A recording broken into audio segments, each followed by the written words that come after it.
Dans cette vidéo, nous allons explorer un composant. Alors, nous allons zoomer sur notre boîte d'échangeur d'air qui est insérée dans notre dessin, que nous allons faire dans la prochaine partie de la formation.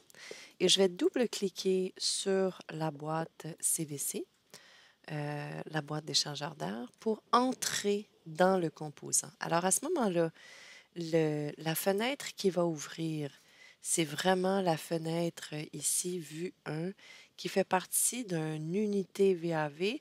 Alors, toute l'arborescence du projet s'est modifiée pour refléter seulement l'unité VAV. C'est comme si nous étions dans un différent dessin, mais à l'intérieur du même dessin.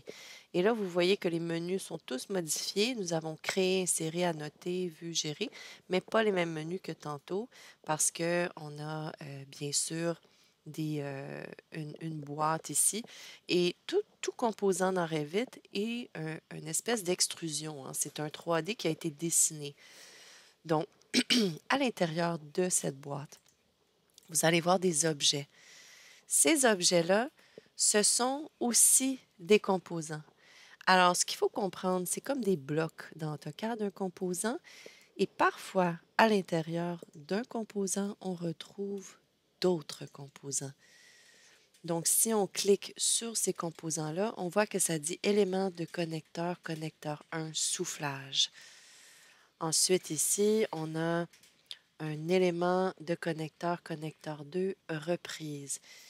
Et tous ces morceaux ici, comme vous voyez, élément de connecteur, connecteur 0, soufflage.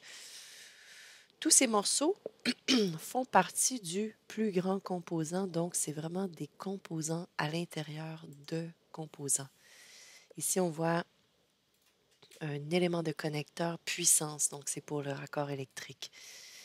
Et ces morceaux-là peuvent aussi être ouverts, hein. Si je double-clique sur celle-ci, ce connecteur, nous pourrions entrer dedans, sauf que là, présentement, il ne veut pas parce qu'il en fait partie.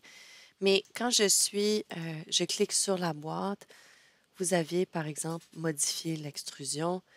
Ici, en cliquant sur la connexion, vous avez lié des connecteurs, réattribué le principal. Donc, ce sont vraiment des éléments insérés à l'intérieur de notre boîte VAV. Alors voilà, tous ces morceaux sont des sous-composants et on peut les voir ici. Ici, ça dit éléments de connecteur. Donc, on a prédéfini intérieur, c'est un morceau de soufflage. Et vous avez aussi la méthode de perte de charge, que là, il faut vraiment être ingénieur pour comprendre tous ces items modifiables. Donc, c'était cette vidéo sur comment un composant fonctionne, comment on peut le modifier. Vous pourriez modifier la boîte, disons, en étirant les morceaux.